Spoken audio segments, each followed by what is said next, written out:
அஸ்ஸலாமு அலைக்கும். அகைன் ஒரு நியூ குக்கிங் வீடியோவில் உங்களை மீட் பண்ணுறதுல ரொம்ப ஹாப்பிங்க. இன்னைக்கு ரொம்பவே சூப்பரான உருளைக்கிழங்கு வச்சு தான் ரெசிபி பண்ண போகிறோம். நிறைய மெத்தடில் நம்ம உருளைக்கிழங்கு பொரியல் செஞ்சுருப்போம். பட் இந்த மெத்தடில் ட்ரை பண்ணி பாருங்கள், செம்ம டேஸ்ட்டாக இருக்கும். சரி வாங்க இப்போ நம்ம வீடியோக்குள்ளே போகலாம்.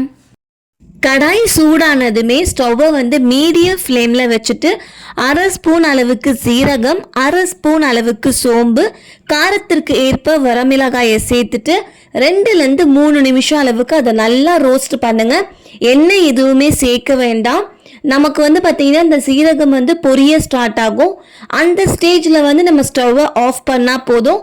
ஸோ அது வரைக்குமே மீடியம் ஃப்ளேமில் வச்சு ரோஸ்ட் பண்ணிடலாம். ஸோ சீரகம் எனக்கு பொரிய ஆரம்பிச்சிருச்சு.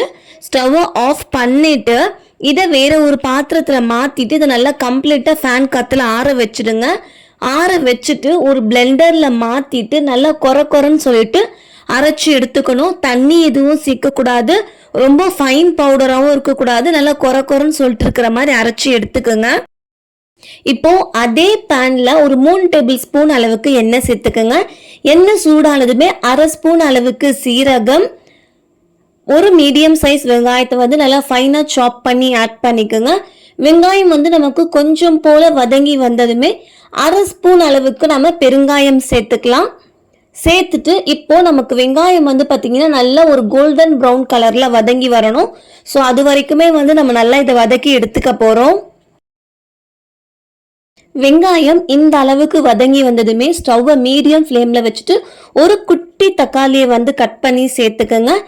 கிரேவிக்கு தேவையான அளவு உப்பையுமே சேர்த்துட்டு நல்லா வதக்கி விட்டுட்டு இப்போ இந்த தக்காளி பார்த்தீங்கன்னா நமக்கு நல்லா குழன்னு சொல்லிட்டு நல்லா வெந்து வரணும். அதனால இப்போ நம்ம லிட்டை க்ளோஸ் பண்ணிட்டு ஒரு 2 to 3 செகண்ட்ஸ் அளவுக்கு நமக்கு விட்டாலே போதும். தக்காளி நமக்கு நல்லா வதங்கி வந்துடும்.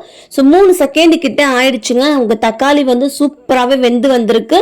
ஸோ தக்காளி நல்லா வேகணும். ஸோ அதை பார்த்துக்குங்க. அவ்வளவுதான். இப்போ இந்த ஸ்டேஜில் நான் 400 கிராம் அளவுக்கு உருளைக்கிழங்கை கட் பண்ணி வச்சிருக்கேன். நமக்கு பிடித்தமான ஷேப்ல நல்லா மெலிசா சீச்சி சேர்த்துக்கோங்க. குட்டி குட்டி உருளையா இருந்துச்சு அப்படின்னா ரவுண்ட் ஷேப்ல கட் பண்ணிக்கோங்க. இன்னுமே பார்க்க சூப்பரா இருக்கும். ஸோ உருளைக்கிழங்கை சேர்த்துட்டு இப்போ இது கூடவே நம்ம மசாலாவையும் சேர்த்துட போறோம். 1/4 ஸ்பூன் அளவுக்கு மஞ்சள் தூளை சேர்த்துட்டு நம்ம அரைச்சி வச்சிருக்கிற பவுடரையும் நம்ம சேர்த்துட போறோம். ஸோ பவுடர் இந்த அளவுக்கு நல்லா கொரன்னு சொல்லிட்டு இருக்கணும். சேர்த்துட்டு ஸ்டவ்வை அதே மீடியம் ஃப்ளேம்ல வச்சுட்டு நல்லா கலந்து விடுங்க. கலந்து விட்டுட்டு ஒரு 1/4 கப் அளவுக்கு மட்டும் தண்ணியை சேர்த்துக்கிட்டா போதும். அதிகமாக நம்ம தண்ணி சேர்த்துக்க கூடாது. ஸோ கரெக்டாக ஒரு 1/4 கப் அளவுக்கு தண்ணியை சேர்த்துக்கோங்க. தண்ணியை சேர்த்துட்டு ஸ்டவ் மீடியம் ஃப்ளேம்லேயே இருக்கட்டும். லிட்டை க்ளோஸ் பண்ணிட்டு ஒரு 2லேருந்து 3 நிமிஷம் அளவுக்கு நம்ம விட்டோம் அப்படின்னா அந்த இருக்கிற அந்த மசாலாவோட ரா ஸ்மெல் எல்லாமே நமக்கு போயிடும். ஸோ இருக்கட்டும். லிட்டு ஓப்பன் பண்ணிடலாம். எண்ணெய் எல்லாமே சைடில் சூப்பராக பிரிஞ்சு வந்திருக்கு. இந்த ஸ்டேஜில் மறுபடியும் ஒரு குட்டி தக்காளி, ஒரே ஒரு பச்சை மிளகாய் பொடியாக நறுக்குனதை சேர்த்துட்டு இப்போ மறுபடியும் நம்ம லிட்டை க்ளோஸ் பண்ணிட்டு 15 நிமிஷம் அளவுக்கு நம்ம இதை வேக வச்சு எடுக்கணும். அப்போதான் நமக்கு கிழங்கு நமக்கு நல்லா வெந்து வரும். நடுவில் கொஞ்சம் கலந்து விடுங்க, நமக்கு அடிப்பிடிக்க கூடாது. ஸோ மேக்ஸிமம் ஒரு 15 மினிட்ஸ் கிட்ட கண்டிப்பாக இருக்கணும்.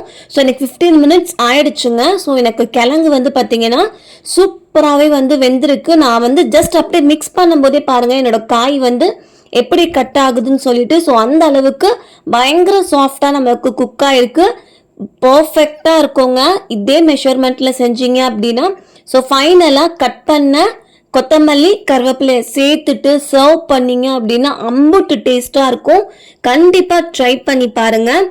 இது ரைஸுக்குமே சூப்பராக இருக்கும். சாம்பார் சாதம், ரசம் சாதம் எல்லாத்துக்குமே சூப்பராக இருக்கும். இது நீங்கள் ரோட்டி சப்பாத்தியோட சப்ஜி டைப்பில் கூட நம்ம சாப்பிட்லாம். நம்மளோட வீடியோவை ஃபர்ஸ்ட் டைம் பார்க்குறதா இருந்தால் மறக்காம வீடியோவை லைக் பண்ணுங்க. உங்க ஃபேமிலி அண்ட் ஃப்ரெண்ட்ஸ் கூட ஷேர் பண்ணுங்க.